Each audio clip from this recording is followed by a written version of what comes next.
Então, dando continuidade à nossa introdução à filosofia de Kant, vou passar hoje a tratar, no segundo bloco, da filosofia moral e outros tópicos, incluindo ali também um pouco sobre a estética, para cobrir o que é o projeto de Kant das três críticas, né? Nós vimos um esquema geral do que é a crítica da razão pura, trouxe aqui a imagem da capa da tradução dessas três críticas, a portuguesa que nós estamos usando na aula, essa do Meyer Martins Fontes, a crítica da razão prática, na tradução de Valério Roden, que vocês podem encontrar inclusive numa versão bilíngue, português e alemão, e a crítica da faculdade de juízo, que vocês encontram no mercado, aqui no Brasil, da Forense Universitária. Mas como a tradução foi feita em conjunto do Valério Roden com Antônio Marques de Portugal, ela existe também numa edição portuguesa. Então, essas três traduções são bastante aproveitáveis, de modo que vocês podem tranquilamente começar a trabalhar esse autor. Eu vou passar em revista aqui, não tanto como fiz na outra aula com a crítica da razão pura, não vou passar tanto em revista a crítica da razão prática, mas eu quero fazer uma introdução à filosofia moral de Kant e os desdobramentos dessa filosofia moral. Para isso eu vou me valer não só da crítica da razão prática, mas de outros textos em que Kant aborda isso, né? Eu tinha falado aqui já no outro bloco, esse esquema que vocês encontram na introdução à crítica da faculdade de juízo, que essa introdução que eu lembrei, né, naquela ocasião, é uma tentativa de Kant de justificar por que precisa uma terceira crítica, né?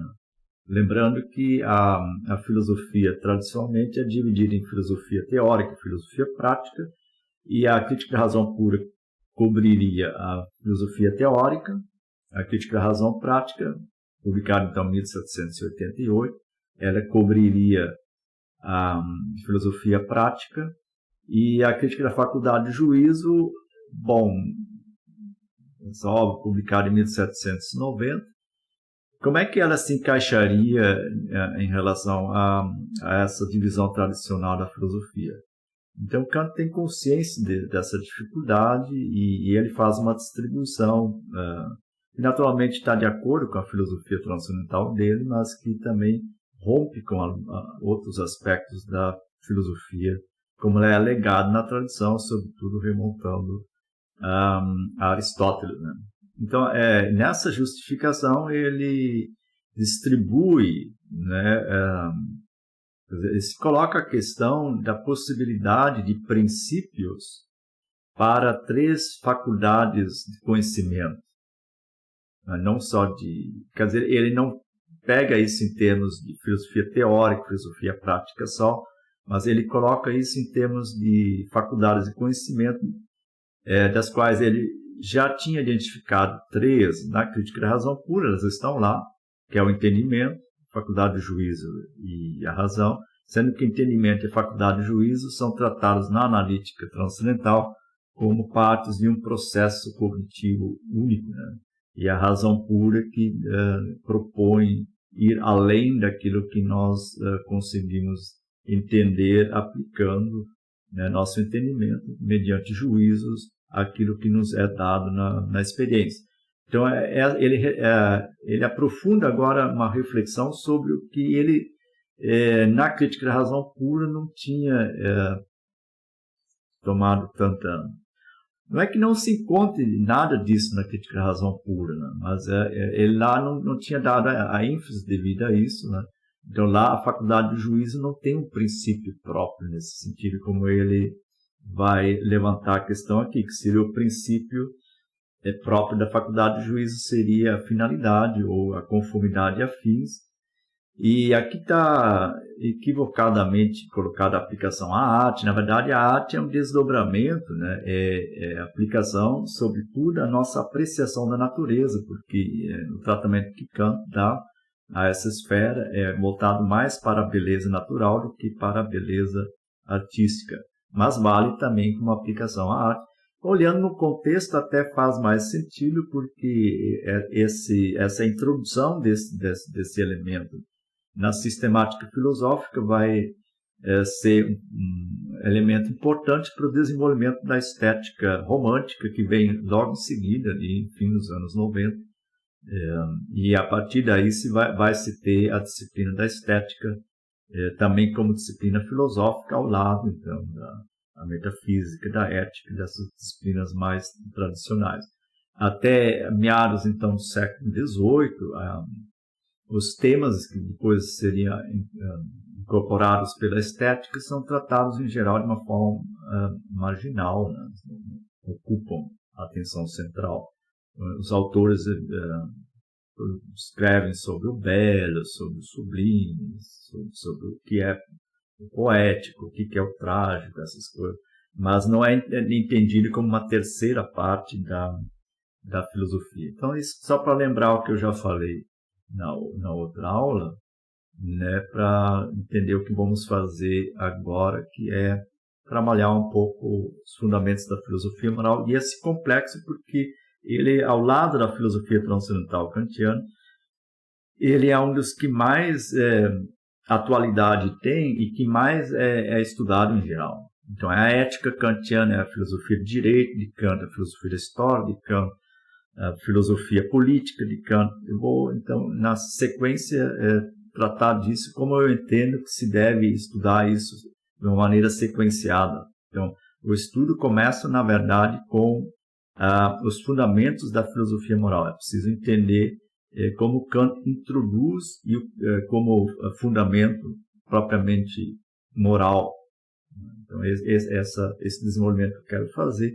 E a forma mais fácil de fazer isso é pela fundamentação da metafísica dos costumes, que é o texto que, em geral, se recomenda quando se começa a estudar a filosofia moral kantiana, porque ele é relativamente mais simples. Kant ele é mais analítico, não está construindo tanto a teoria dele, e tem menos a sobrecarga da arquitetônica, como vai ser na crítica da razão prática. Tanto que a crítica da razão prática eu só vou entrar rapidamente, não vai me interessar apresentar ela como um todo. Surge aí uma série de problemas que merecem ser estudados, mas já assim numa fase mais adiantada. Então, a fundamentação da metafísica dos costumes se divide em 3 seções.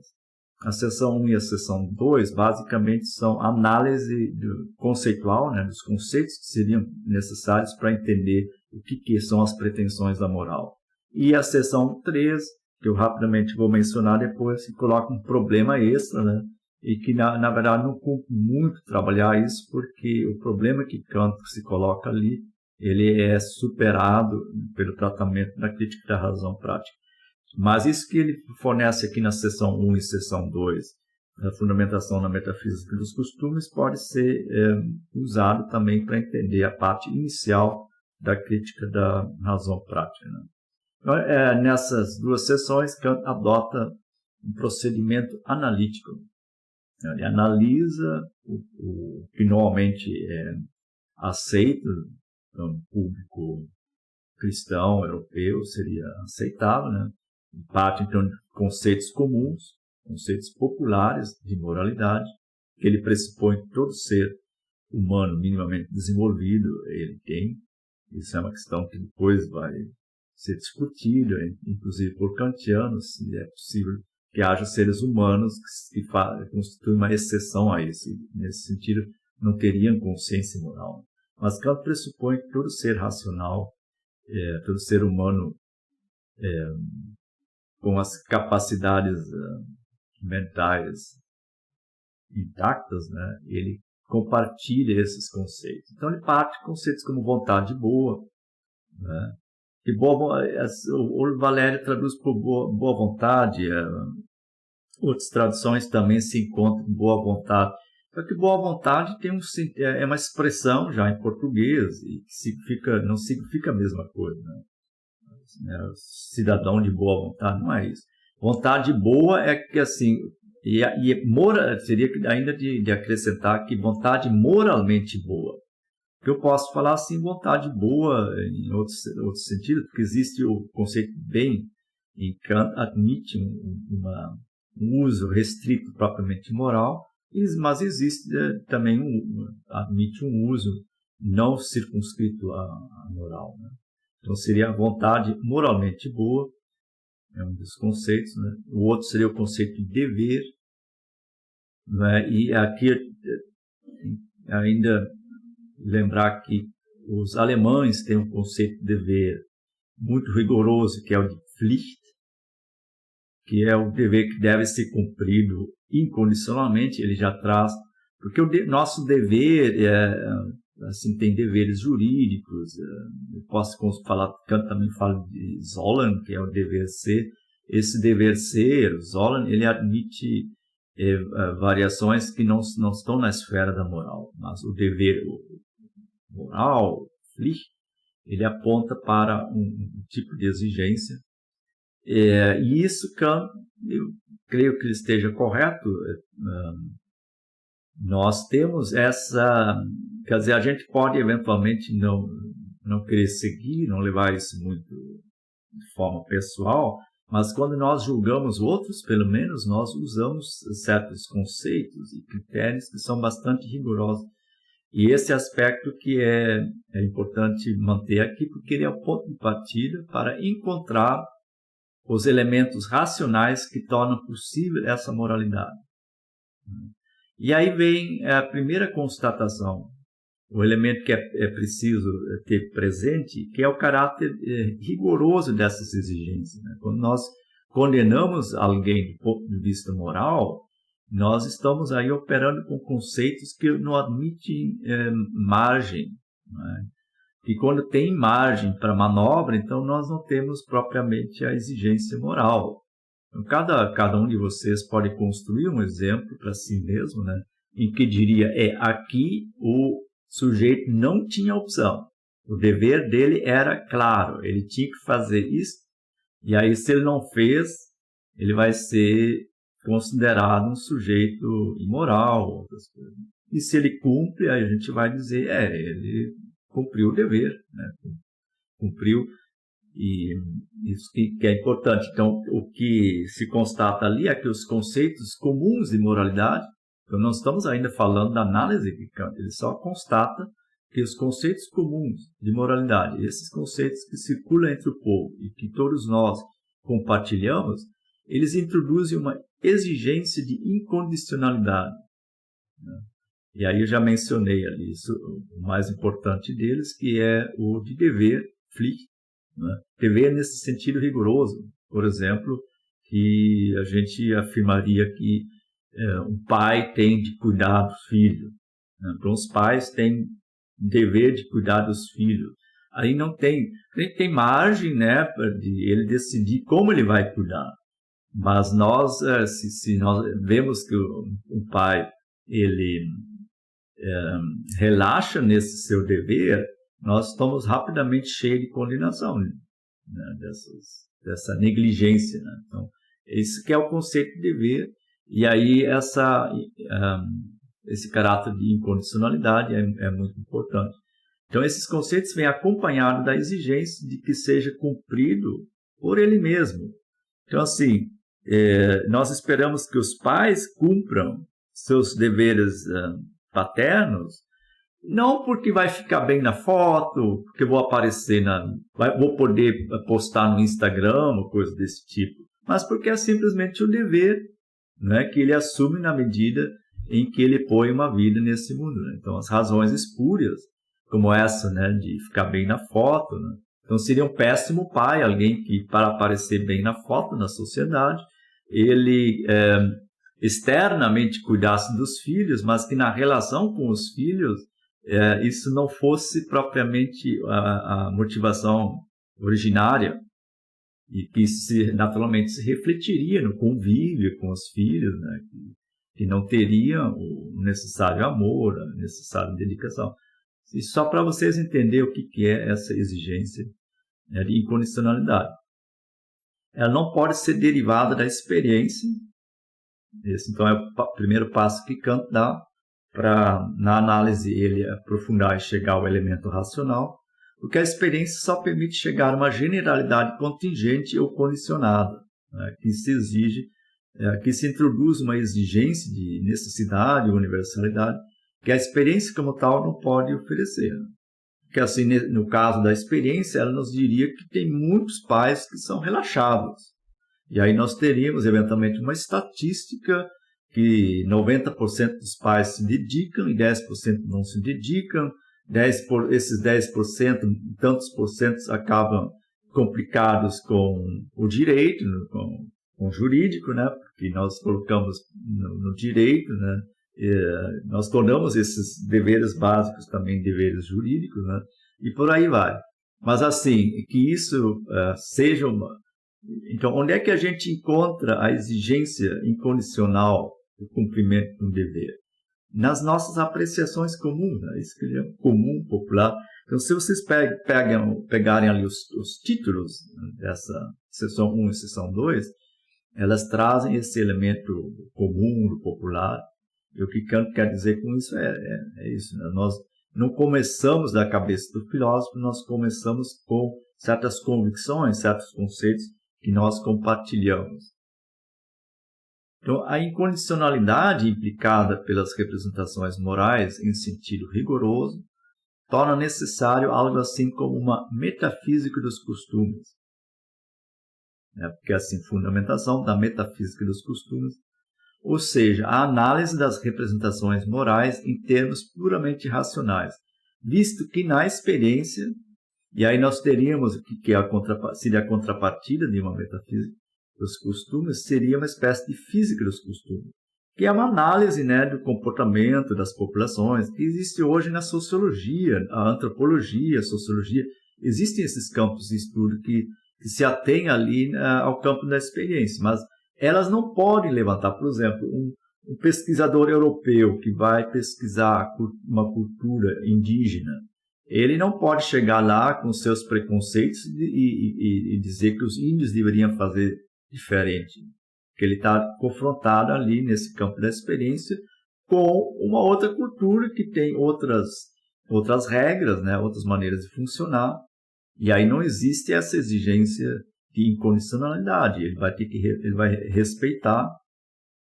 Então, a metafísica dos costumes, nesse sentido, como já na crítica da razão pura, né, é colocado ali que a razão pura ela vai além da experiência. Isso retorna aqui agora como possibilidade para levar uma análise dessa incondicionalidade. Só que aqui o que Kant faz não é o de colocar isso em questão, colocar em xeque, mas de procurar entender quais são os fundamentos racionais para essa exigência incondicional de moralidade, né? Então, uma vez que na experiência ou na física dos costumes só se pode estabelecer generalidades condicionadas ou contingentes, só restaria a via da metafísica dos costumes, ou seja, da crítica da razão prática pura, que é o que é colocado no fim, na terceira seção dessa fundamentação da metafísica dos costumes.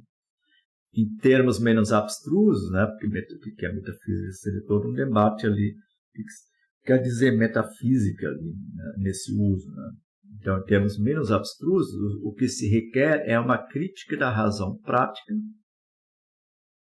A razão prática é a razão aplicada ao campo do que nós fazemos e devemos fazer, né? A crítica da razão prática então, é uma análise e uma crítica do que vigora nesse campo da aplicação da razão às ações, né? Então, é necessária uma crítica da razão prática que demonstre a possibilidade de uma razão prática pura, pois só a razão pura pode introduzir incondicionalidade. Isso agora, na sequência, vai aparecer aqui da análise conceitual, vai ficar claro porque nós precisamos de uma crítica da razão prática para mostrar, então, não é propriamente uma crítica da razão prática pura, é a crítica da razão prática para mostrar que é possível uma razão prática pura. E essa Kant, depois na Crítica à Razão Prática, ele diz que ela não precisa de crítica, porque ela é a racionalidade pura, e como no campo das ações é a razão que é constitutiva, né? Porque ela vai dizer o que é uma boa ação, o que é uma má ação. Nós não estamos como no campo da metafísica, ou do campo teórico, onde nós estaríamos falando de um objeto. O objeto de que se vai tratar nesse campo da filosofia moral é o objeto que nós determinamos em nossa própria vontade, que é a boa ação, a má ação. Então, não há aqui esse perigo de uma razão prática pura se enredar num transcendente e, então, ter as mesmas complicações que tem a razão pura especulativa, né, como Kant mostra na Crítica à Razão Pura. Então, vem essas questões de ponto de partida aqui que podemos colocar para entender do que estamos tratando, né? Nós poderíamos perguntar o que é uma vontade moral? Né? O que torna uma vontade moralmente boa? E aí nós estamos falando de vontade. Aí vem a primeira pergunta: o que é afinal vontade? Porque a filosofia moral, ela estabelece ou não estabelece, né, kantianamente falando, ela pretende introduzir regras, né, e princípios, então leis absolutas, para esse campo da vontade. A vontade precisa então ser definida, o que estamos falando. E Kant a define como faculdade. Faculdade, vocês podem, se você não está familiarizado com esse termo, vocês podem sempre pensar em capacidade. Há uma pequena diferença entre os dois conceitos, num nível de análise um pouco mais profundo, mas no nível inicial, faculdade significa capacidade. A capacidade de agir de acordo com a representação de fins e regras. Então, o que é a representação de fins e regras? Então, em nossa vontade, nós transformamos um objeto do nosso desejo. Por exemplo, eu quero... digamos que eu queira morar, eu estou morando ali num buraco, está horrível, e eu decido sair desse buraco e morar melhor. Então, assim, eu tenho um objeto de melhorar minhas condições de habitação. Esse seria objeto de desejo, aliás, de muita gente, ainda mais no Brasil, em que nós temos a habitação tão precária. Então, surge de repente esse objeto de desejo, né? Quando é que se transforma em vontade? Quando eu uso a minha capacidade intelectual, então entra aqui a razão, o entendimento, para projetar meios para atingir esse objeto. E aí, então, esse objeto do meu desejo, ele se coloca como fim da minha vontade. E a vontade, então, opera com meios e fins. Eu me proponho um fim e pela minha capacidade intelectual, eu vou descobrir os meios que me permitem chegar a esse fim. Então, poupar, trabalhar, sei lá, cada um vai elaborar as suas estratégias para chegar ao objeto do seu desejo, né? Então, é isso que constitui a vontade. Na vontade, nós representamos o objeto de nosso desejo como um fim a ser atingido. E fim sempre é pensado em relação a meios, né? Então, meio e fim é isso que caracteriza a vontade. Em termos técnicos kantianos, ele introduz isso na segunda seção da fundamentação da metafísica dos costumes, com a seguinte sequência: cada coisa natureza atua segundo leis. Só um ser racional tem a capacidade de agir segundo a representação das leis, isto é, segundo princípios ou uma vontade. Uma vez que para a derivação das ações a partir de leis é requerida razão, a vontade nada mais é do que razão prática. Então, quando nós falamos em vontade, eu estava colocando isso de uma forma um pouquinho mais simples e acessível, porque aqui eu teria que agora analisar as dificuldades que traz a maneira como Kant está se expressando, porque aqui em seguida fica claro que não é todas as ordens da vontade que são reguladas dessa forma por leis. A gente tem que falar mais de regras né? As regras que estabelecem os meios, né? Então, de acordo com, quer dizer, quando eu penso os meios que eu vou usar para chegar a um fim, no caso, por exemplo, de conseguir investir por uma moradia melhor, eu vou pensar esses recursos que eu não disponho agora, eu vou agora propor como eu vou agir dia a dia, por quanto tempo para chegar nesse alvo, né? Então eu transformo essa representação do meio numa regra de ação. É isso que Kant chama aqui de leis. Então, para a gente dizer que um ser tem vontade, minimamente ele tem que ser capaz de representar o objeto de seu desejo como fim, né, de uma estratégia de ação, e não simplesmente como a relação instintiva animal com o objeto de desejo, que é direta à realização do desejo. Aqui no caso, e aí por seres humanos dotados de vontade, eles têm essa capacidade de projetar, às vezes, ao longo de uma vida inteira, né? Às vezes por décadas, às vezes por anos, a gente até atingir o fim, né? Um cachorro não é capaz de fazer isso. Por quê? Porque ele não tem as capacidades envolvidas ali com a vontade como representação de fins, né? De transformar as ações necessárias em meios através de regras de conduta ao longo do tempo. Então, para entender a maneira como Kant trabalha, eu costumo trabalhar duas ordens de vontade ou de razão prática. Então, vocês entenderem que vontade e razão prática são praticamente sinônimos, que a razão prática é a aplicação da razão na esfera do desejo. Isso a definição é de Aristóteles, se vocês viram isso por lá na História da Filosofia, não é? O que ele define lá, ele tem um conceito de razão desiderativa ou de desejo racionado, desejo razoável, desejo racional. Essa associação, né, da nossa capacidade de projetar, de pensar, que nós chamamos de razão, com o desejo, que simplesmente é a petição de um objeto, né? Esse casamento dessas duas ordens é que constituem a razão prática ou a vontade. Esse conceito de vontade, ele se constitui na escolástica, então ele não é um conceito, não se encontra dessa forma em Aristóteles, mas lá se encontra essa associação entre razão e desejo, não é? Que é necessária para entender o que é vontade como razão prática.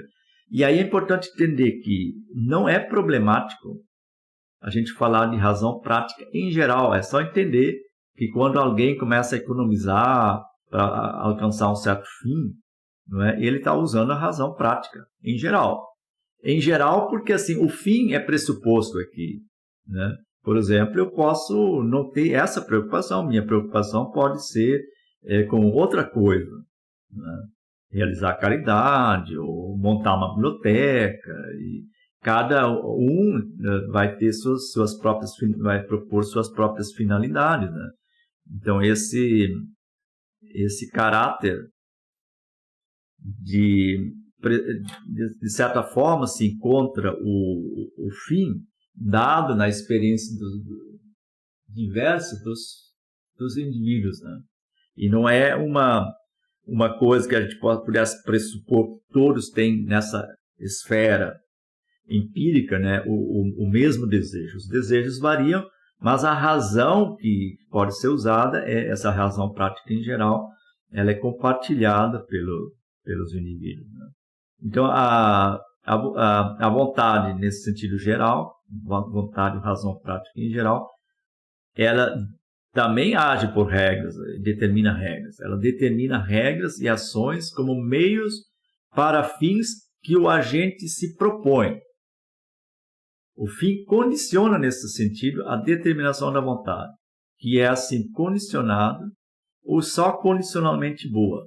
Condicionalmente boa significa, por exemplo, alguém pode ter se proposto uma certa altura chegar à casa própria, mas no meio do caminho, aí vem o churrasco de fim de semana, e vem mais isso, vem mais aquilo, e vai comprometendo, e no fim ele não consegue realizar. Então, essa determinação da vontade dele, nesse caso, ela é ruim, não é? Mas assim, é condicionalmente ruim. Assim como aquele que de fato consegue seguir ali o que ele se propôs e depois de alguns anos ele chega à casa própria, a gente pode dizer que a vontade dele é condicionalmente boa, quer dizer, ele agiu de maneira correta, ele agiu racionalmente, quer dizer, a razão dele era forte o suficiente para levá-lo a agir dentro daquela linha. Mas não é uma vontade moralmente boa, ela é condicionalmente boa. Ninguém se torna moralmente bom porque conseguiu poupar um dinheiro e comprar um apartamento ou financiar uma casa própria. Isso porque assim, essa bondade se restringe lá ao que ele se propõe e os outros estão, né, larga escala indiferentes a isso. Né? Diferente disso é o que Kant propõe com a razão prática pura como fundamento da moral. Porque, de novo, lembrando que foi identificado que as exigências da moral vêm com o caráter de incondicionalidade. Então, nós precisaríamos ir além da vontade ou razão prática em geral e identificar como raiz, o fundamento dessas exigências da moralidade, uma razão prática pura. Então, ali entra uma vontade pura ou razão prática pura.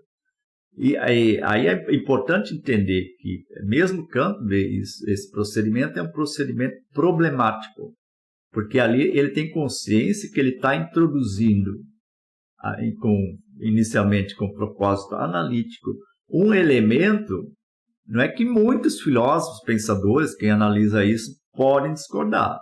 Discordar da razão prática em geral é não entender a terminologia usada. Mas discordar da possibilidade de uma razão prática pura não é. Eu posso entender muito bem os termos e ainda assim querer discutir, como tem correntes filosóficas que até hoje discutem isso. Né? Então, a razão prática pura, na vontade pura, introduz uma regra ou lei incondicionada da própria razão. Verdadeira lei de autonomia, né, nesse sentido grego ali, de lei dada a si mesmo. A vontade que a ela se submetesse incondicionalmente seria incondicionalmente boa, quer dizer, moralmente boa. Então, essa é a parte inicial da análise. Né? Então, isso numa esfera que nós estamos analisando aqui, vontade em geral. A questão, no entanto, se coloca nessa época ali, por exemplo, tem a vontade divina, a vontade dos anjos e a vontade finita, né, a vontade dos homens que nós conhecemos. Então, para vocês entenderem a terminologia usada por Kant, é importante entender que para a vontade finita, como é o caso da vontade humana, ela não se submete incondicionalmente à lei da razão pura. Por isso, a regra da razão é imposta como mandamento ou ordem de fazer, expressando-se como imperativo. O imperativo, aí não estão falando de imperativo categórico, são imperativos em geral. Então, por exemplo, se queres, formular assim, se queres atingir tal fim, você tem de seguir, adotar tais meios. Quer chegar à casa própria, vai ter que ir atrás dos recursos. Então, um ser racional que seguisse puramente as regras que a razão dita, ele não precisaria ter isso como um mandato, assim. E que aí, de repente, na hora do churrasco de fim de semana, a pessoa tem que tomar uma decisão se vai cumprir o mandamento, porque a regra adotada ela vai se expressar como abre mão, né, do consumo, poupa, coloca de lado, ela sempre vai vir nessa forma de imperativo, porque a regra da razão ela não é seguida automaticamente. Então, lá onde eu tenho a capacidade e a tendência a não seguir a regra tem que se colocar como imperativo. Então, todos os imperativos, diz Kant, são expressos por um dever ser, e aqui é sollen. que só um desses imperativos constitui Pflicht, dever. Então, mesmo em relação a abrir mão do consumo, se colocam como um dever ser, né, um Sollen. Quer dizer, se alguém quer chegar à casa própria, ele deve abrir mão daquilo que afasta ele disso, né? Então, esse é um dever ser, só que não é um dever moral, então não é Pflicht, é um Sollen, um dever ser que vale para essas esferas, né, em que a razão diz regras para atingir determinados fins, né? Então, todos os imperativos são expressos por um dever ser, indicando assim a relação de uma lei objetiva da razão com uma vontade que, em sua constituição subjetiva, não é determinada necessariamente através dela. Então, uma vontade santa ou a vontade divina, ela seria determinada necessariamente através do que a razão diz. No caso da vontade finita como a vontade humana, a constituição subjetiva dessa vontade deixa contingente o atendimento, de fato, ao que a regra da razão diz. Eu posso seguir ou não seguir. E eu tenho uma série de motivações que me levam a não querer seguir. E aí a razão ela entra como um imperativo, como que transforma a lei num mandamento, ou ordem de fazer. Isso vale em 3 níveis, né? Vamos ver agora. A razão, isso aqui tudo está agora na segunda seção da fundamentação da metafísica dos costumes, que é a parte mais importante para vocês começarem a ler, para se familiarizar com a terminologia que Kant usa, né? Porque ele trata isso também na crítica da razão prática, mas ali já é mais técnico e mais difícil de entrar. A melhor exposição é a segunda seção, de onde eu tirei esses esquemas e também essas citações. A razão prática diz o que deve ser feito de um ponto de vista objetivo. Então, por exemplo, se quer chegar à casa própria, né, a razão prática ela pressupõe o desejo correspondente a isso, transformar isso como fim. Mas ela vai dizer assim, nas tuas condições, olha, vai ter que arrumar um segundo emprego, ou vai ter que abrir mão do churrasco. Ela que vai ditar, e aí se estabelece nessa relação entre meio e fim algo objetivo. Quer dizer, se eu não atender às regras que a razão estabelece para ações como meios para chegar àquele fim, eu não vou atingir o fim. Então não é uma questão assim de achar, não é um elemento subjetivo, é um elemento objetivo que entra. A vontade subjetivamente imperfeita se submete ou não ao ditamo ou imperativo da razão. Isso é ser vontade finita. Este imperativo pode ser tanto hipotético aqui assim, sob a hipótese de, sob a condição de. Então, hipotético nada mais significa do que condicionado. No caso aqui nós estamos falando, por exemplo, querer chegar à casa própria, essa é a condição. Nem todo mundo se coloca isso como condição, então não é uma condição universal, né? Mas aquele que se propõe isso, enquanto ele é capaz de seguir racionalmente, agir racionalmente, ele vai adotar e seguir os meios necessários para chegar a esse fim, né? Então, o imperativo pode ser hipotético ou categórico. Categórico também, para a gente não se enrolar muito nesse termo, né, significa incondicionado, nesse sentido. E aí entra, então, por que ele introduz o imperativo categórico? Porque é o fundamento, né, é a conceituação necessária para entender que é possível que as nossas representações de incondicionalidade na moral não sejam uma maluquice nossa, mas que elas tenham fundamento racional. Esse é o esforço que Kant está fazendo na filosofia moral dele inicialmente, mostrar a possibilidade de fundamentar esse tipo de exigência. De novo, na filosofia moderna e contemporânea existem várias correntes de filosofia moral que não aceitam essa exigência de incondicionalidade. Então, todo empirista, todo positivista, ele não tem essas exigências de incondicionalidade.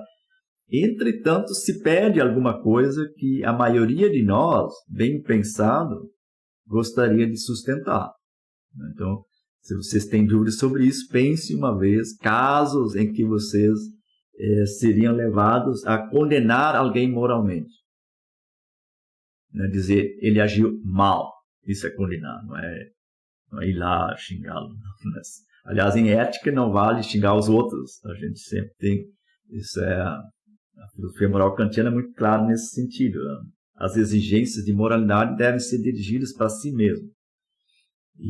Mas quando nós estamos julgando os outros, normalmente aparece de forma mais clara, não é, essas exigências de incondicionalidade. Então, se vocês querem pensar um pouco sobre isso, investiguem algum campo onde vocês têm tendência. A gente poderia aqui trazer alguns casos assim, bem provocantes, mas não é necessário.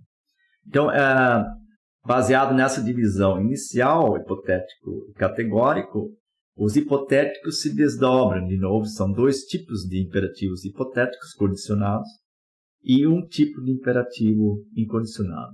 Os imperativos hipotéticos podem ser tanto técnicos quanto pragmáticos. Então, imperativo técnico também, ele é técnico, que é um imperativo de habilidade, ele é condicionado por um fim qualquer. Então, por exemplo, esse que eu estava dizendo aí de chegar à casa própria, os imperativos técnicos dizem respeito à economia, aplica, no caso assim, eu tenho que entender mercado, eu tenho que entender minimamente como é que funcionam as coisas, então tem que ter uma habilidade. Se eu não tiver, eu tenho que ter pelo menos a habilidade de contratar alguém que sabe, né? Então, para chegar àquele fim, para poder adotar os meios e adotar as ações que levam a esse fim, né?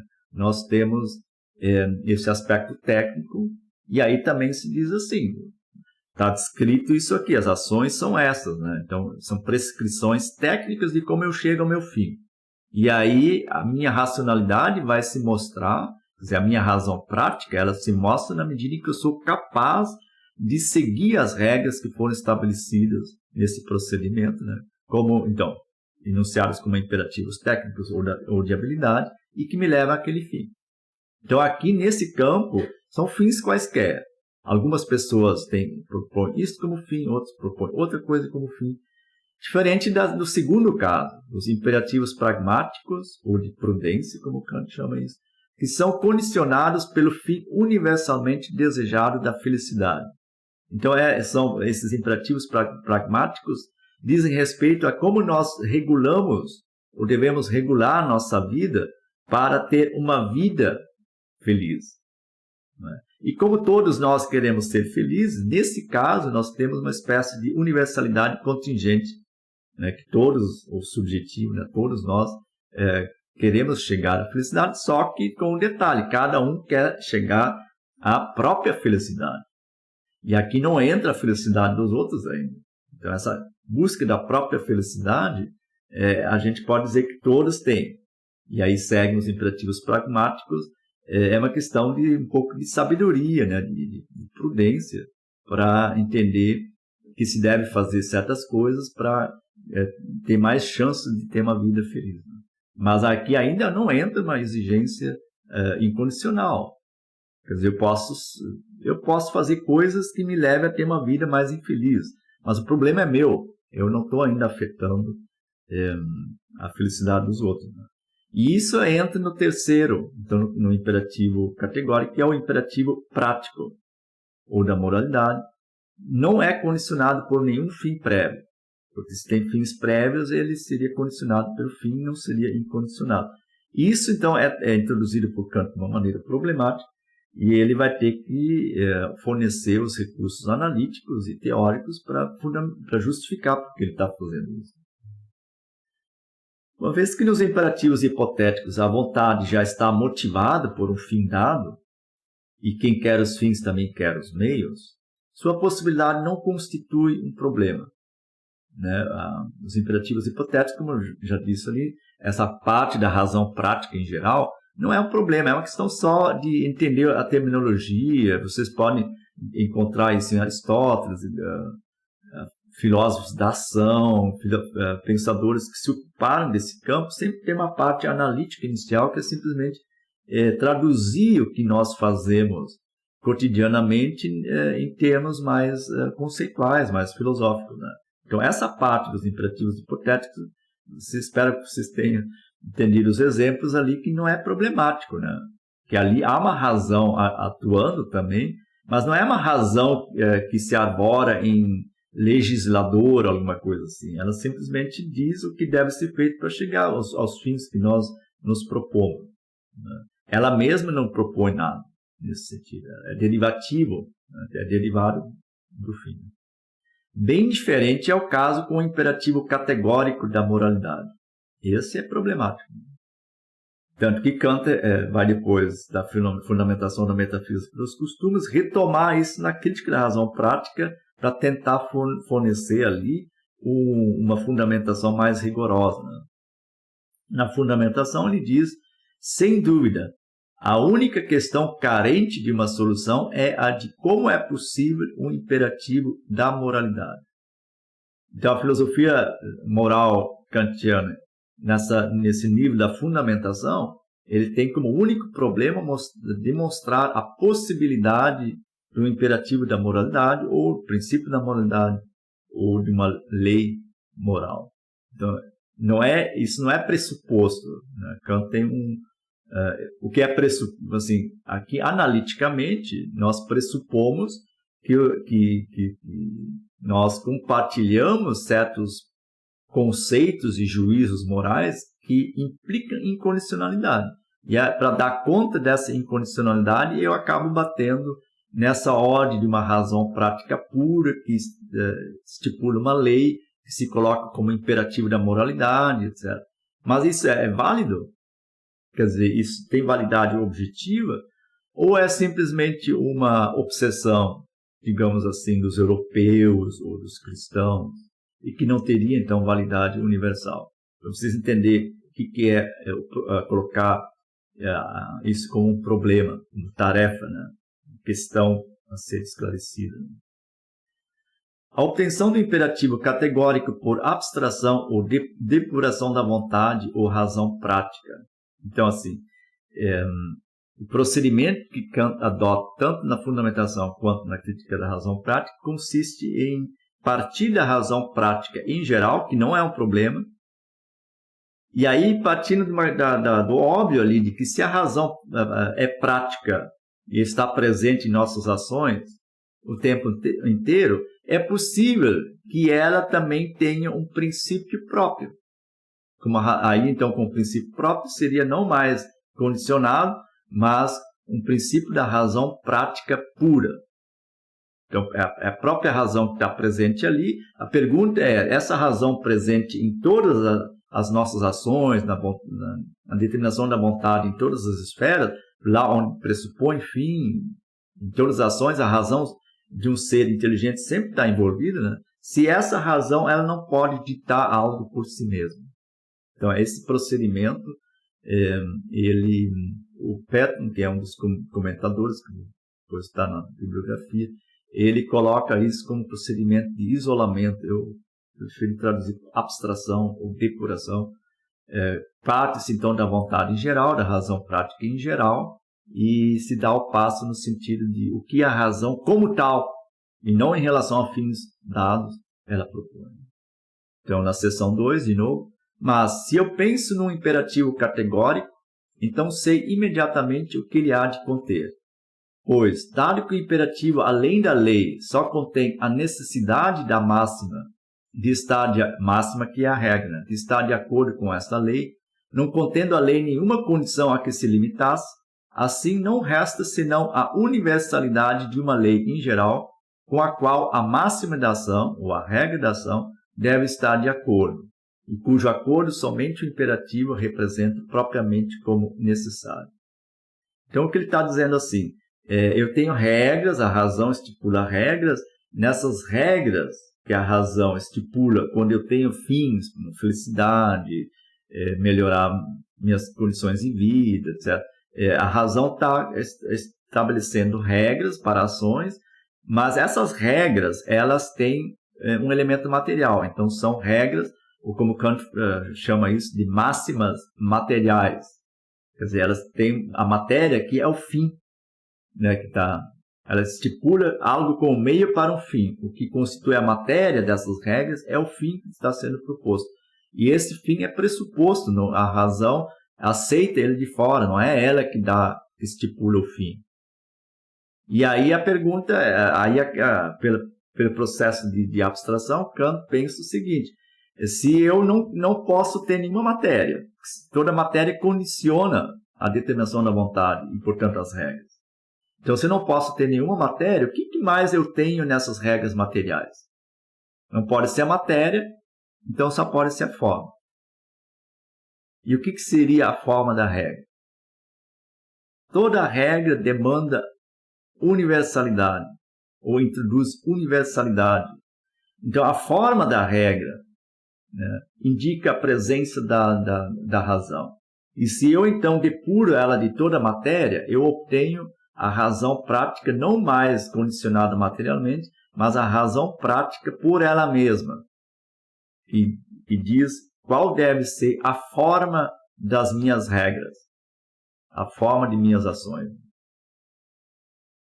Então, o resultado da depuração, Kant enuncia também já na seção 2, isso é de uma forma muito mais rigorosa e técnica, apresentado também nos parágrafos iniciais da Crítica da Razão Pura. Então, o resultado dessa depuração é que o imperativo categórico é, portanto, somente um, a saber, este: age apenas de acordo com aquela máxima ou regra, né, pela qual podes querer que ela se torne lei universal.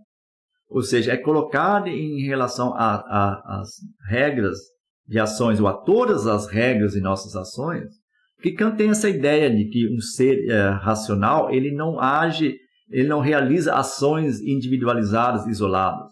As ações de um ser racional, elas sempre estão no contexto de regras, ele está seguindo alguma regra. Ele pode até não ter consciência da regra, mas ele não realiza ações ao Deus dará. Ele realiza ações de acordo com certas regras, que ele chama de máximas, né? Então, as máximas. E aí, então, se no aspecto formal em relação a regras, só resta a razão prática pura, esse elemento formal, entra ali o que caracteriza a forma de toda a regra, que é a universalidade. E isso é colocado agora como uma exigência própria da razão prática pura. Né? Vocês já devem ter lido em outros contextos, ou mesmo em Kant, né, que o essencial da filosofia moral kantiana é o princípio da universalidade. Então, ele formula esse imperativo categórico, a lei também, de diversas maneiras. A gente não deve se iludir que o essencial aqui é a exigência de universalidade. Né? E isso é dirigida às regras em geral, que do ponto de vista formal elas devem atender à universalidade. Então, por exemplo, alguém pode querer chegar à casa própria roubando. Por que não pode? Porque daquele que ele rouba, então os indivíduos que são lesados pela regra dele, eles não concordariam com isso. E então a regra dele não pode ser tomada como universalizável, né? Porque aqueles que são lesados certamente não concordariam com ela. Então vocês entendem que a regra que eu adoto para chegar ao fim pode ser uma regra moralmente aceitável, ou seja, universalizável, e uma regra moralmente inaceitável, aquelas regras que não são universalmente aceitáveis. Quero dar uma interpretação já disso. Então, isso é o esquema geral. Eu vou expor rapidamente depois ainda na Crítica da Razão Prática, né? Eu só vou apontar aqui para um problema que se encontra na literatura, que vocês eventualmente encontrem em artigos, apontar para esse problema da fundamentação da metafísica dos costumes, seção 3. O problema é se Kant ensaiou nessa seção uma dedução da lei moral ou do imperativo categórico. E eu acho que não vale a pena muito insistir nisso, porque logo em seguida, Kant, na Crítica da Razão Prática, ele abandona essa ideia. E lá ele diz o seguinte: ademais, a lei moral é dada como um fato da razão pura, do qual somos conscientes a priori e que é politicamente certo, mesmo que não se pudesse encontrar na experiência nenhum exemplo em que fosse seguido exatamente. Portanto, a realidade objetiva da lei moral não pode ser demonstrada por nenhuma dedução, por qualquer esforço da razão teórica, especulativa ou empiricamente sustentada. E eu interpreto isso, eu leio isso então nessa direção ali. Mesmo que ninguém jamais tivesse atendido ou ouvido essa exigência pura da razão prática, ela ainda estaria lá com uma razão, dizendo, mas espera aí, as tuas regras aqui, tu está seguindo regras e lesando gente com isso. Então, os outros, pensar isso no contexto da relação com os outros agentes, né, você está infringindo o que seria o meu princípio, ou seja, infringindo aquele elemento formal da regra. Formalmente, materialmente, a regra até pode ser correta, quer dizer, roubando se pode chegar à casa própria. Mas, então, materialmente, mas formalmente ela está errada. Então, essa presença da razão pura nesse contexto levaria a dizer assim, ela é um fato. Então, também tem muita literatura hoje sobre o que Kant quer dizer com esse fato da razão pura. Eu tendo a interpretar ele dessa forma bem elementar. Aí depois nós temos a exposição analítica da lei moral nos parágrafos iniciais da crítica da razão prática.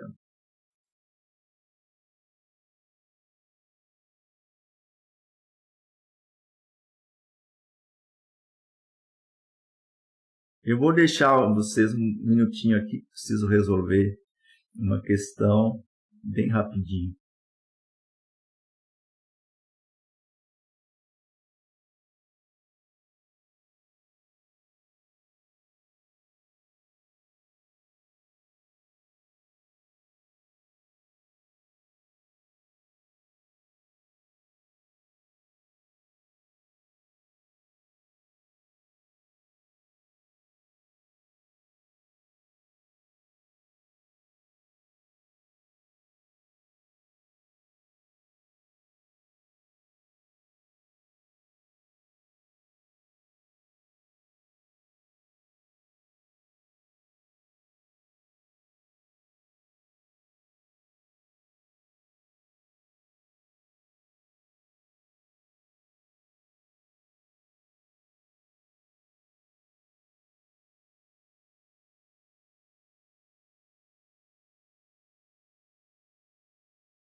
Ótimo, já estou mais ou menos entendendo a minha máquina, de modo que eu posso desconectar por um momento. Então, eu trouxe aqui o essencial para vocês poderem começar a trabalhar a crítica da razão prática, que essa mesma exposição analítica ela se encontra de uma forma um pouco mais técnica nos parágrafos iniciais da crítica da razão prática, e esses passos eu queria apresentar aqui. Então, a exposição analítica da lei moral nos parágrafos iniciais da crítica da razão prática. Primeiro, exclusão de máximas materiais, né, regras materiais. E já ficou claro pelo que eu disse do que se trata aqui. Né? Dizer, as máximas materiais, como elas pressupõem um fim, elas são condicionadas e, portanto, não podem servir para atender a essa exigência de incondicionalidade que na moral, no sentido rigoroso em que Kant a toma, introduz. Né? Então, a exclusão se dá no parágrafo 2 da seguinte maneira. Claro que lá tem mais arrazoados, né, que é importante estudar. Todos os princípios práticos que pressupõem um objeto, matéria para o desejo, como fundamento determinante da vontade são, no seu conjunto, empíricos e não podem fornecer nenhuma lei prática. Aqui ele está usando lei no sentido rigoroso, né, de lei moral, e não de regra de ação em geral. Acho que pelo que eu apresentei para vocês, já está claro o que ele está dizendo aqui, né? Se o princípio pressupõe princípios, então, os imperativos categóricos, as regras de prudência, as regras técnicas também são princípios práticos, mas não são princípios práticos puros, né? Eles pressupõem um objeto, matéria, e nesse sentido eles são imprestáveis para fundamentar a moral. Então, o segundo passo, obtenção da lei moral por abstração formal, que é o procedimento que eu acabei de descrever, dentro já da fundamentação da metafísica dos costumes, né? Aqui no parágrafo 4 aparece isso. Se o ente racional deve representar suas máximas como leis universais práticas, então ele somente pode representá-las como princípios que contêm o fundamento determinado da vontade, não segundo a matéria, mas simplesmente segundo a forma. É o que nós tínhamos visto, né? Deixando a materialidade da regra fora, o que sobra é a forma. Vocês veem, então, que aqui ele está na sequência de parágrafos, expondo de uma forma mais técnica, mais determinada, aquilo que já se concluiu lá da segunda sessão da fundamentação da metafísica dos costumes, né? Terceiro passo, definição da vontade correspondente à lei moral. Lei moral, lei incondicional. Que tipo de vontade é capaz de sustentar, vamos dizer assim, uma lei moral incondicional? Na suposição de que unicamente a simples forma legisladora das máximas seja o fundamento determinante suficiente de uma vontade, essa é a condição, né? Se não pode ter a materialidade, então só sobra a forma. Então, supondo que a simples forma legisladora pode determinar a vontade, né? Vem a pergunta agora, encontrar a natureza daquela vontade que somente é determinada através dela. Tal vontade tem de ser pensada como totalmente independente da lei natural dos fenômenos, porque lei natural dos fenômenos é por aí que se introduz o nosso desejo, né? Então, por exemplo, se eu não tivesse carências físicas com relação à temperatura e fosse frágil, as intempéries não me importassem, eu não precisaria de casa. Então, o desejo, nossos desejos, eles se formam de acordo com leis naturais dos fenômenos, porque nós somos seres vivos, né, animais, nós temos, então, carências e necessidades que geram esses desejos, né? E como nós dissemos que essa determinação pura da vontade, ela tem que ser independente disso, então, essa vontade deve ser capaz de se determinar de maneira totalmente independente de todos esses elementos naturais. E aí, um pouco adiante, Kant continua, tal independência se chama liberdade no sentido mais estrito, isto é, transcendental. Logo, uma vontade a que tão somente a simples forma legisladora da máxima pode servir de lei é uma vontade livre. Então, livre nesse sentido, uma vontade capaz de se determinar independentemente de todos os impulsos naturais. E aí, a partir daí, Kant obtém o enunciado da lei. Na suposição de que uma vontade seja livre, encontrar a lei que unicamente se presta para determiná-la necessariamente. Essa lei, nós já vimos, vai ser uma lei que estipula algo em relação à forma de nossas máximas materiais, né? Máximas em geral, né? Ela estipula a forma. Quer dizer, de acordo com que requisito formal, as minhas regras são aceitáveis. E aí a razão introduz simplesmente o seu princípio da universalidade. A minha regra, ela é aceitável, se ela é universalmente aceitável. Então, se ela não lesa ninguém, se eu, indo a público, confessasse a regra de minhas ações, não fosse recriminada, eu posso dizer que essa regra resistiu ao teste proposto, né?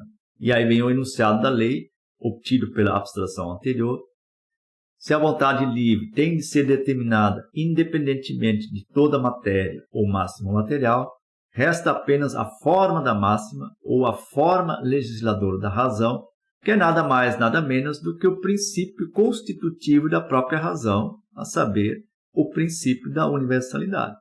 Daí vem o parágrafo 7, lei fundamental da razão prática pura, age de tal modo que a máxima de tua vontade possa sempre valer ao mesmo tempo como princípio de uma legislação universal. Então, em todas as formulações que Kant oferece do imperativo, da lei moral, sempre está colocado esse elemento da universalidade. Então, é em torno do conceito de universalidade que vocês vão aprofundar a compreensão da filosofia moral. Isso não vai naturalmente sem alguma interpretação, é preciso propor e avançar. Bom, isso é sobre... Então, essa é assim, o arcabouço básico da fundamentação da moral em Kant. A partir daí, agora Kant tem os desdobramentos. Aí, em outros textos vão aparecer elementos. E na crítica da razão prática vai aparecer um dos tópicos subsequentes. Subsequente no sentido que, a partir da filosofia moral, essa fundamentação que nós passamos rapidamente em revista, vem agora tópicos que são derivados dali. Eu preciso, então, entender isso que foi dito lá na fundamentação da metafísica dos costumes e na crítica da razão prática, para ter os elementos que me permitem pensar isso que vem agora. Então, o primeiro tópico subsequente que eu escolhi é o da filosofia do direito, que é o que mais diretamente se segue da conceituação. E Kant, seguindo uma distinção usual no século XVIII, ele distingue entre ética e direito. Na ética é exigido que o seguimento da lei moral ou do princípio da universalidade se dê em virtude da lei, que é, então, o efetivo mobile da vontade, essa expressão que quer dizer, para eu poder me considerar moralmente bom em uma determinada ação ou em determinado contexto, eu devo atender à universalidade, a essa exigência de universalidade, porque eu reconheço que é o que deve ser feito. E não porque vai ficar bem na foto, que eu vou poder postar no Facebook ou aparecer na televisão. E sempre que entra isso, vem então que isso é transformado num fim espúrio. Isso que a gente viu ali. Isso transforma a determinação moral em alguma coisa ou outra. Né? Não necessariamente imoral, se não é contra a moral, também não é imoral. Mas perde o mérito moral. Né? Então, na ética é colocada essa exigência, ou se quiser traduzir isso numa linguagem mais aristotélica, tradicional, o bem deve ser feito porque é o bem, e não por outras razões. Já no direito, não é exigida esta adesão interna à lei, sendo suficiente a adequação externa, podendo o mobile da vontade, ou seja, o que me move a agir, ser outro, que não a lei moral. Por exemplo, eu posso cumprir meus deveres, né, os deveres jurídicos, não porque eu sei, por exemplo, pagar imposto. Em um contexto de um Estado organizado e mais justo do que o nosso, a gente poderia dizer, não, mas pagar imposto é a minha parte de contribuição para o bem de todos. Né? E eu, então, pago meus impostos, não porque eu tenho medo de ser acionado pelo fisco e ter que pagar uma multa ou me complicar, mas porque eu acho que é o correto. Quer dizer, eu estou de acordo com esse procedimento de distribuir os recursos na população em geral. Né? Ou então, em contextos mais específicos, né, mais simples, né, quando nós fazemos o que a lei manda fazer simplesmente porque temos medo da polícia. E aí vem, então, esse idiota político, né, que atira em pardal ou que tem ódio de pardal, né, essas coisas, aberrações que a gente vê por aí. Ele, eventualmente, ele acaba atendendo a certas regras simplesmente porque ele não quer levar multa, ele não quer ter problemas com a polícia, ele não quer ter problemas com o fisco. Então, no direito, é isso que é exigido. O atendimento externo ao que a regra ou a lei manda. Ali eu posso ter, não é, o cidadão que fica ali xingando porque o Estado e essas coisas. Se ele cumpre a lei, o Estado não pode ir lá e exigir mais dele. Mas, do ponto de vista ético, todo mundo aqui há de concordar que é um cidadão bem falho. Né? Continuando, então, nessa conceituação de filosofia do direito, o direito é primariamente a faculdade ou autorização de fazer tudo que não lesa ninguém. Então, é uma universalidade negativa, derivado diretamente do princípio de universalidade. Eu estou expondo aqui o que é essencial para entender esse desdobramento da filosofia moral kantiana. Porque a filosofia do direito de Kant é parte de sua filosofia moral. Né? São duas partes, a filosofia do direito, o direito e a ética. Né? São duas partes em que se desdobra a filosofia moral. Em sentido estrito, o direito é a autorização de eventualmente coagir o outro para impedir-lhe no caso em que tente impedir minha ação lícita ou autorizada. Então, se a minha ação não lesa ninguém e o outro quer me impedir de realizá-la, ele está me lesando. E aí vem direito em sentido estrito, a autorização de eu tomar medidas para impedir ele que ele me impeça de fazer o que é meu direito. Então, sendo esse direito absolutamente precário no estado de natureza, segue-se dele a autorização para obrigar os outros a entrar comigo no estado civil, fundando assim um Estado, cuja única função será assegurar os direitos de todos. E aqui está colocado o princípio que vai ser determinante para a filosofia política de Kant. O Estado é um meio para o fim moral. Então, aí Kant também tem uma parte da doutrina do Estado, né? Como é que se pode pensar esse Estado mínimo, né, para atender a segurança dos direitos dos indivíduos. E a filosofia política é muito mais uma questão técnica, né? O Estado é um meio para o fim, ele não é uma entidade com direito próprio. Né? E ele deve ser avaliado na perspectiva da realização desse fim que o constitui, né? Que é o asseguramento dos direitos. No essencial, a filosofia política de Kant segue os princípios de Rousseau. Livre contrato social de um povo, que é o verdadeiro soberano enquanto legislador. Qual é a fonte da lei, né? E o governante, ele deve seguir, ele deve aplicar, ele é o executor da lei. Né? Então, o povo, e aí são regimes constitucionais diferentes que vão estipular como é que vai funcionar o governo, os direitos do governante, os deveres do governante, né? Mas a fonte da legislação, quem faz lei e remove lei, é o verdadeiro soberano.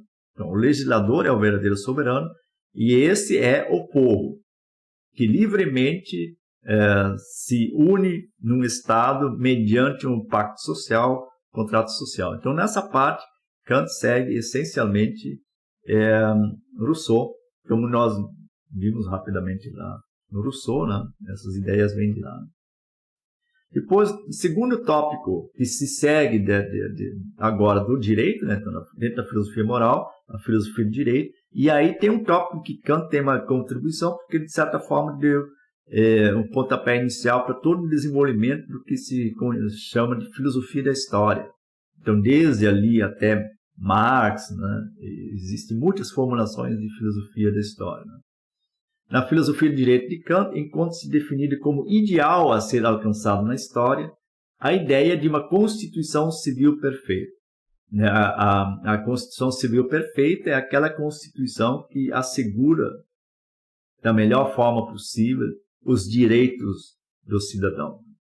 Então, baseado nisso, isso é proposto como um ideal, né? Porque os estados reais eles estão muito longe disso. Né? Estão mais ou menos longe. Então, olhando para a história, nós vamos ver os estados, mas a ideia é essa. Né? Então, baseado nisso, Kant elabora uma filosofia da história que toma essa ideia como fio condutor para uma reflexão sobre a história, para ver se na história se encontram razões para crer que se pode chegar lá, ou seja, um dia chegaremos a uma Constituição Civil perfeita, e se há indícios de que a humanidade caminha nessa direção. Então, são duas questões que se colocam na filosofia da história. Se temos razões para crer que um dia a humanidade vai chegar ali a realizar esse ideal de sua história, e se nós já temos indícios de que estamos a caminho. Né? Então, isso é muito importante para não dizer, porque a gente poderia dizer, não, vamos atingir né, isso daqui a 1 milhão de anos, seria mais interessante termos indícios de que vamos chegar nisso um pouco mais cedo, né? Então, essa é a filosofia da história, mas e aí vem em Kant se chama juízos reflexionantes, né?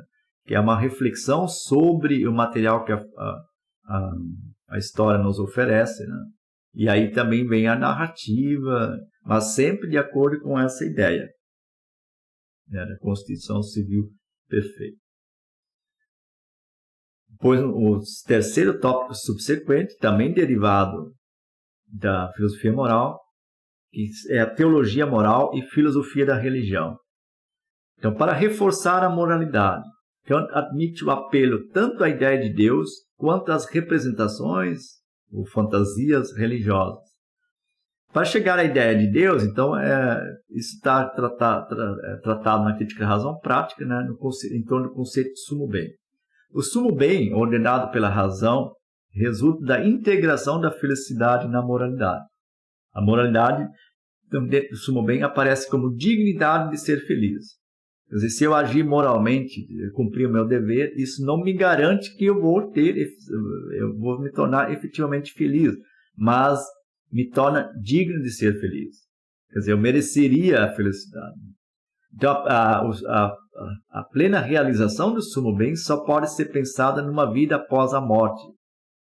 Porque nesse mundo, né, a recompensa em termos de felicidade está muito longe do cumprimento de seu dever. Em geral, quem atende mais ao seu próprio dever, essa lógica tradicional, né, e logo em seguida vai ser contestado, mas essa ideia muito comum, né, de que o justo não é recompensado nessa vida, e aí entra então uma vida após a morte, na qual Deus asseguraria a bem-aventurança aos virtuosos, ou seja, aquele que se esforçou para progredir no caminho da moralidade, ele teria no fim, né, no outro mundo, no juízo final, como isso é representado na religião cristã, ele teria finalmente a recompensa por suas boas ações.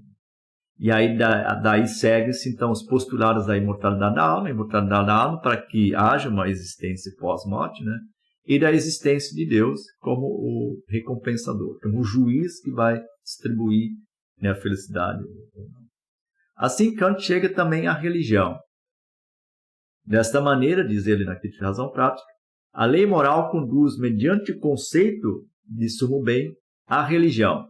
Quer dizer, ao conhecimento de todos os deveres como mandamentos divinos.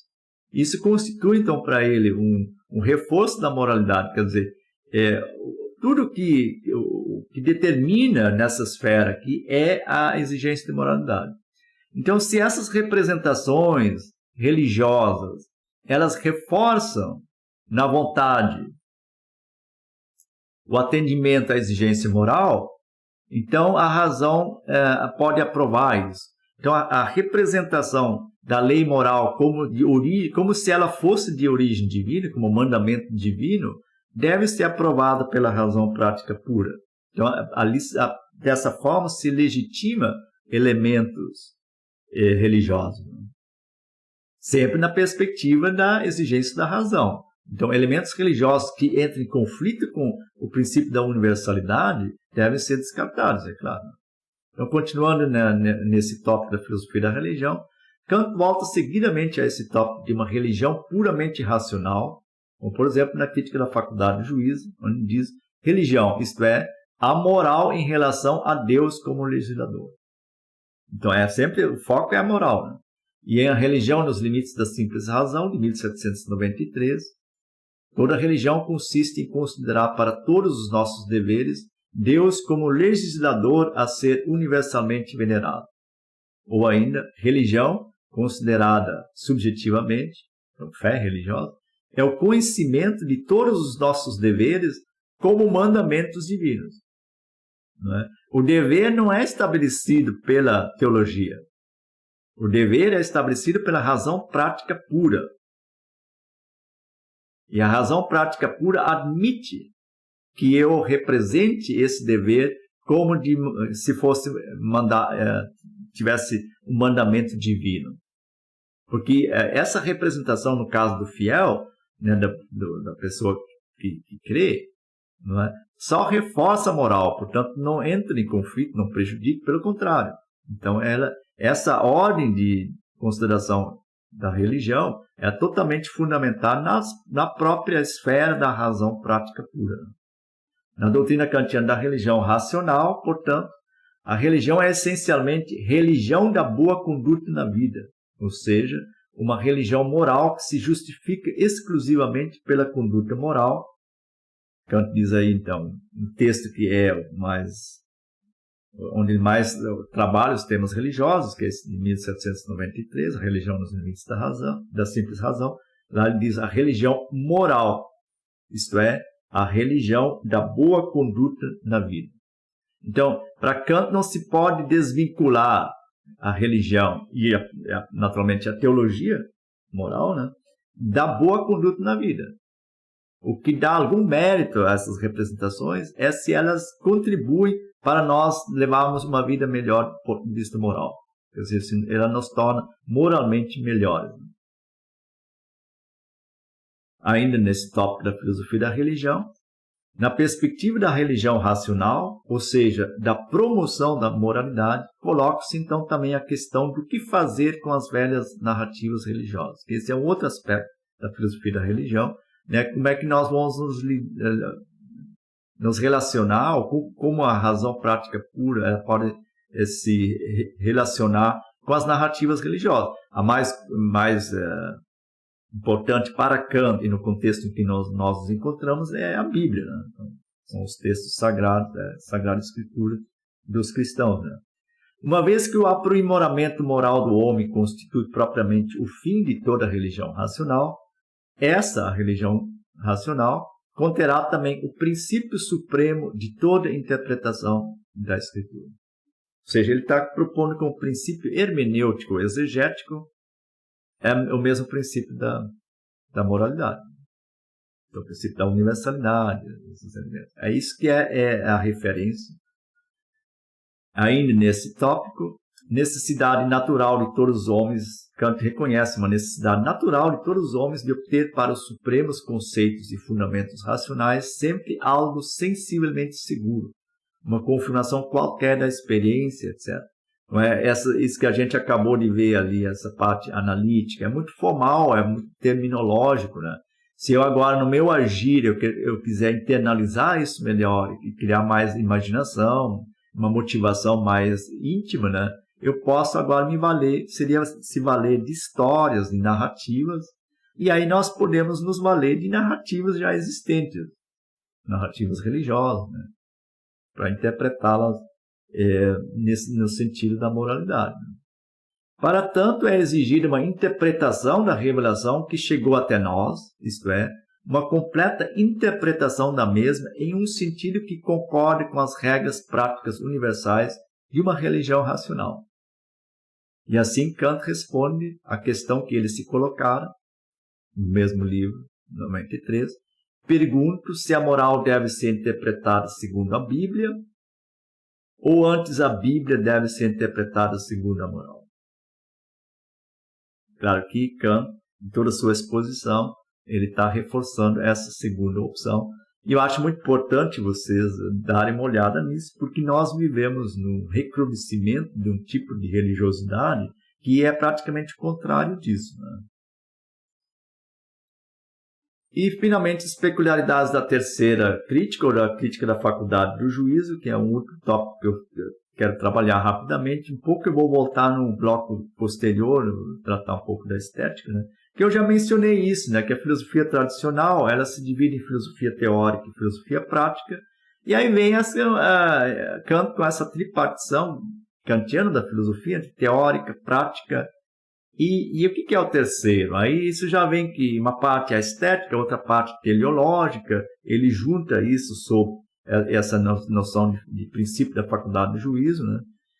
Que dá aqui fundamento para essa divisão básica da crítica da faculdade do juízo, que é entre crítica dos juízos estéticos, que Kant chama de crítica do gosto, e crítica dos juízos teleológicos, que é uma espécie de teleologia crítica. Então, quando a gente começa a trabalhar a terceira crítica, eu tinha pensado em fazer um bloco só sobre isso, mas acabei desistindo, porque são muitos problemas, e para quem está começando, é melhor se concentrar para entender um pouco a filosofia transcendental e os elementos da filosofia moral de Kant, né? Esse terceiro aspecto aqui vem uma carga de termos difíceis de entender, mas assim, ali também tem objetos interessantes. Então, a estética ou doutrina do belo e do sublime, que é a primeira parte, e a segunda parte é a teleologia. Essa segunda parte, a teleologia, eu acho que ela, se a gente deixar de lado a precária arquitetônica para legitimar um princípio próprio da faculdade do juízo, que é o princípio da finalidade, que valeria tanto em relação ao juízo estético quanto em relação ao juízo teleológico, essa parte poderia ser tratada como apêndice à crítica da razão pura, que é o que eu faço no meu livro, né, em que eu trabalho isso mais ligado, e isso os neocantianos já tiveram essa proposta, de modo que o que realmente interessa quando a gente estuda a crítica da faculdade do juízo como objeto próprio é a estética, né? Então, a primeira parte da crítica da faculdade do juízo, a crítica dos juízos estéticos, como crítica do gosto, na terminologia do século XVIII, e estética, na terminologia que se fixará a partir dos românticos, ocupa-se mais da compreensão da apreciação do belo e do sublime em relação à natureza, do que da crítica da arte, como será a partir dos românticos. Então, Kant está interessado ali em mostrar como é possível que a gente olhe para a natureza e tenha essa impressão de que ela é bela, né, ou também sublime, né? Então, em temas das faculdades com que ele trabalha, ele procura dar ali uma fundamentação disso. Para encerrar aqui, eu juntei uma bibliografia de novo, né? Com relação à crítica da razão prática, existe esse comentário de Louis Whitebeck, que se chama assim mesmo, o comentário da crítica da razão prática de Kant. O meu, que eu já mencionei na outra. A Virgínia, nossa colega, ela publicou também aqui pela editora da UFMG um livro que se ocupa da estética kantiana, Os Horizontes do Belo, então, ensaio sobre a estética de Kant. Aí, na esfera, que essa exposição ali, eu divirjo um pouco dele, né, nesse tópico da relação entre religião e história, que vocês viram rapidamente como isso deriva da filosofia moral, né? Nós temos o Herrero, que foi professor aqui na Fafiche em outros tempos, né? Hoje, não sei se ainda está ali, ele trabalhava na Fafiche, na FAGE, né? Depois de se aposentar, ele se transferiu para lá. Também é interessante, sobretudo quando a gente começa a trabalhar nisso, é um texto de leitura fácil, né? Depois, o Höfner, nesse livro de Kant, que eu mencionei que ele está traduzido, eu só não tenho ele, por isso não está aqui, nessa edição da Martins Fontes, né? Ali também ele faz uma apresentação geral da doutrina kantiana e, naturalmente, ele entra nesses fundamentos da filosofia moral, isso que eu rapidamente coloquei aqui, vocês vão encontrar exposto lá também. Depois, com relação aqui, sobretudo, aos problemas da crítica da faculdade do juízo, esse livro do Lebrun, Kant e o Fim da Metafísica, que ele faz assim, ele trabalha cotejando, comparando elementos da crítica da razão pura com a crítica da faculdade do juízo. É um dos textos mais recomendáveis para começar a se ocupar de temas que são característicos da crítica da faculdade do juízo, né? Já mencionei o Petron antes, ele tem um livro que é de análise da fundamentação da metafísica dos costumes, chamado O Imperativo Categórico, um estudo de filosofia moral de Kant. Nesse aspecto da filosofia do direito, eu parto do livro do Ricardo Terra, A Política Tensa, Ideia e Realidade na Filosofia da História de Kant, que além de filosofia da história, essa trajetória a partir da filosofia do direito, né, filosofia política, filosofia da história, né? E vocês podem também pegar, porque eu traduzi a doutrina do direito de Kant e fiz uma introdução. Essa introdução está dentro desse volume, né, se chama Kant, Princípios Metafísicos da Doutrina do Direito, que seria também aproveitável, né? E, finalmente, o texto mais ambicioso sobre a terceira crítica, na crítica da faculdade de juízo, é o do Zamito, Gênese da crítica do juízo de Kant. Então, isso é uma recomendação bibliográfica, né, que vocês podem lançar mão. Eu vou encerrando por aqui. Eu desejo um bom estudo a todos.